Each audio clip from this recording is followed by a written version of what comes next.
Okay. Everyone, I am Miss Emilia Frangi, currently studying taking up Bachelor of Secondary Education at Grace Mission College, third year, online learning as OFW and Dubai.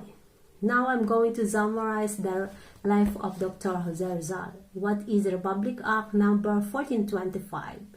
The Republic Act number 1425 is an act to include in the curricula of all public and private school, universities, colleges courses on life and works, writing in Jose Rizal, particularly his novel, No Limitang Hiri, and El Filibusterismo, authorizing the printing and distributor thereof and the other purposes.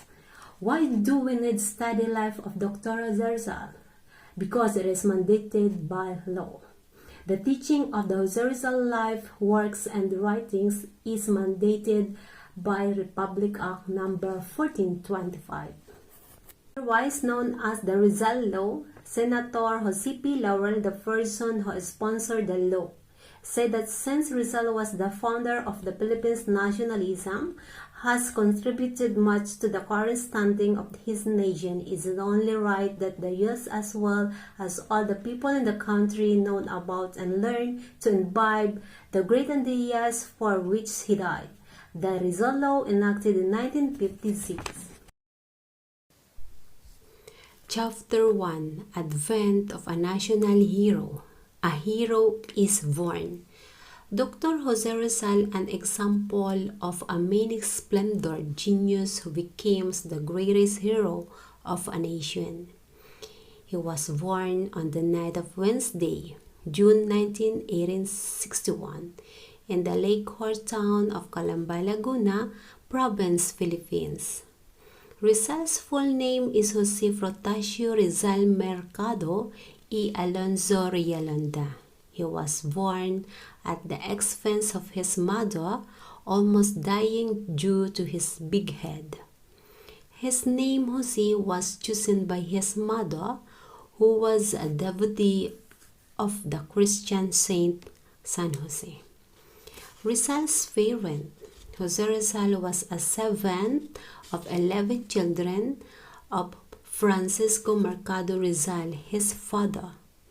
Francisco Mercado Rizal was born in Binyan, Laguna on May 11, 1818.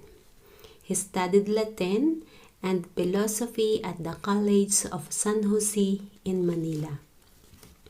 He was known to be a hardy and independent-minded man, dubbed by Rizal a model of a father. His mother is Doña Chudora, was born in Manila and was educated at the College of Santa Rosa. She possessed refined culture and literary talent, business and fortitude of a Spartan woman. Rizal lovingly said, "She knows literature and speaks Spanish better than I. She corrected my poems and gave me a good advice." The Rizal's children, Saturnina, the eldest sister of Rizal, Pasiano, older brother and confidant of Rizal's after his young brother's execution, the second father of Rizal. He became a combat general when he joined the Philippine Revolution, followed by Narcisa, Olympia, Lucia, Maria, Jose, the greatest Filipino hero, Concepcion. Her fifth name was Concha, dead of sickness at the age of 3. Josefa, Trinidad, Soledad is the youngest. Chapter 2: Childhood Years in Calamba. Jose Rizal had many beautiful memories of childhood in his native town. Grow up in a happy home, raised by good parents. Calamba, the hero town. Rizal's natal town of Calamba, named after a big native jar. Artistic talent. God-Given Talent for Art. First poem by Rizal. God-Given Talent for Literature, which was noticed by his mother and encouraged him. At the age of 8, Rizal wrote his first poem, Sa Aking Mga Kabata, to my fellow children. It tells about his appeal to our people to love our national language. Chapter 3, Early Education in Calamba and Biñan. A typically schooling that a son of an ilustrado family received during his time, which was characterized by the 4 R's: reading, writing, arithmetic, and religion. The hero's first teacher. His first teacher was Doña Chodora, his mother. Doña Chodora was patient, conscientious, and understanding. She first discovered his talent for writing and encouraged Rizal to write a poem. She's a private tutor. Jose Rizal was a best student in his school. He surpassed all his classmates in Spanish, Latin, and other subjects. When the end of Biñan schooling, Jose left the place using the steamer Talem for Calamba on December 17, 1870. During his trip, a Frenchman and a friend of his father, Arturo Camps, took care of him. Martyrdom of Gogborsa. January 20, 1872, Montitani. And February 17, 1872, Father Marciano Gomez, Jose Burgos, and Jacinto Zamora were executed ordered by Gobernador General Esquerdo. The circulation movement was headed by the Gomborza. The heroic story of Burgos was told to him by Fasciano, who quit his studies at the College of San Jose and returned to Calamba. 1891, Rizal dedicated his second nova, El Filibusterismo, to Gomborza. June 1872, Doña Chodora was suddenly arrested on the malicious charge that she and her brother tried to poison the latter's wife for 2.5 years. Antonio Vivencio del Rosario, a gobernadorcillo of Calamba, helped the lieutenant arrest Doña Chodora. She was walked 50 kilometers from Calamba to the provincial prison in Santa Cruz. She was defended in court by 2 most famous lawyers in Manila, Don Francisco de Mercaida and Don Manuel Marzan. The college register of Ateneo Municipal, Father Margen Fernando, refused to admit Jose because he was late for registration and he was sickly and undersized for his age. Jose used the surname Rizal instead Mercado because it bad comes under suspension of the Spanish authority. 1872 to 1877, Rizal received excellent scholastic record. March 23, 1877, the commencement day was held and the 16 years old Rizal received the degree of Bachelor Arts with highest honor from his alma mater. Chapter 4, Scholastic Triumph at Ateneo de Manila, 1872 to 1877. Jose was sent to Manila 4 months after the martyrdom of Gomborza, and with Doña Chodora still in prison. He studied in the Ateneo Municipal, a college under the supervision of the Spanish Jesuits.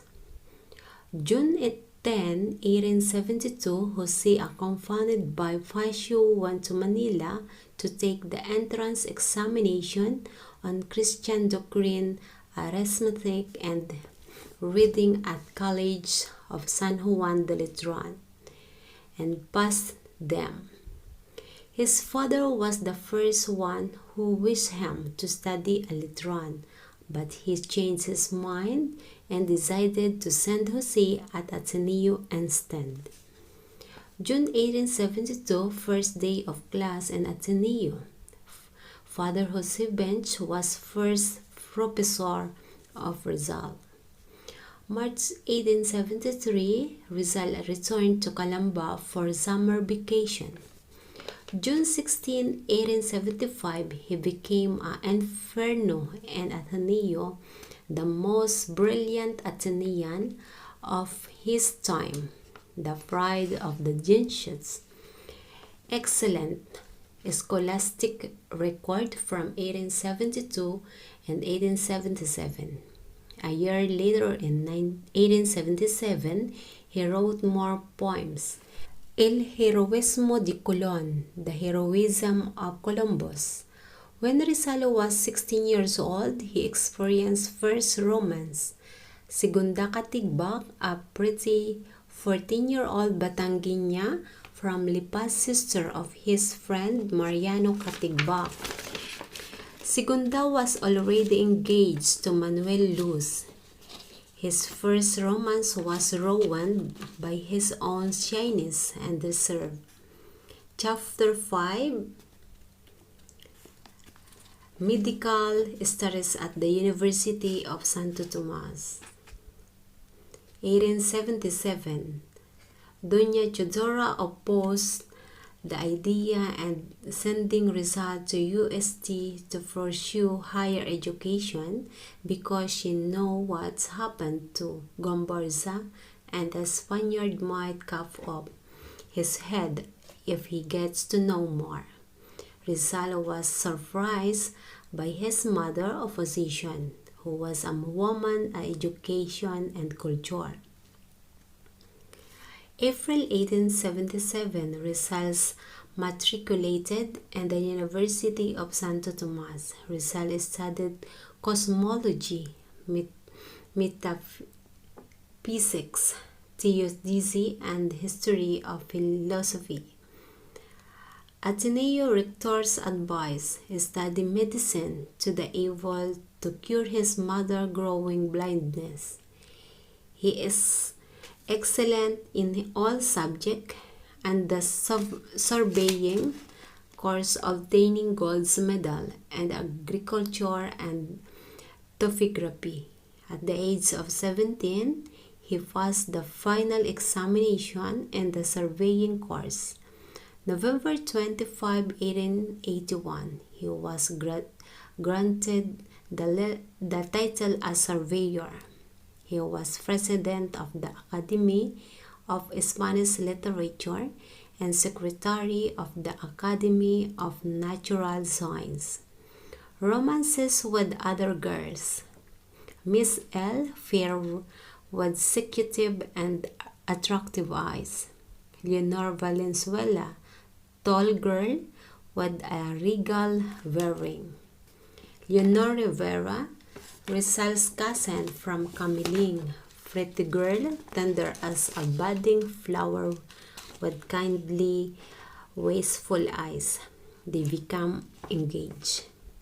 To the Filipino youth. Reason why Rizal's poem was a classic in Philippines literature. It was the first great poem in Spanish written by a Filipino whose merit was recognized by Spanish literacy authorities, and it expressed for the first time nationalistic concept that the Filipino were the fair hope of the fatherland. Rizal was the champion of the Filipino student and their fight against the arrogant Spanish students who insultingly called her brown classmate Indio or Chonga. After finishing the fourth year of his medicine course, Rizal decided to study in Spain. He could no longer endure the rampant bigotry. discrimination and hostility in the University of Santo Tomas. He did not seek his parents' permission and blessing to go abroad, and even his beloved Leonora, his older brother, readily approved his going to Spain, and his two sisters.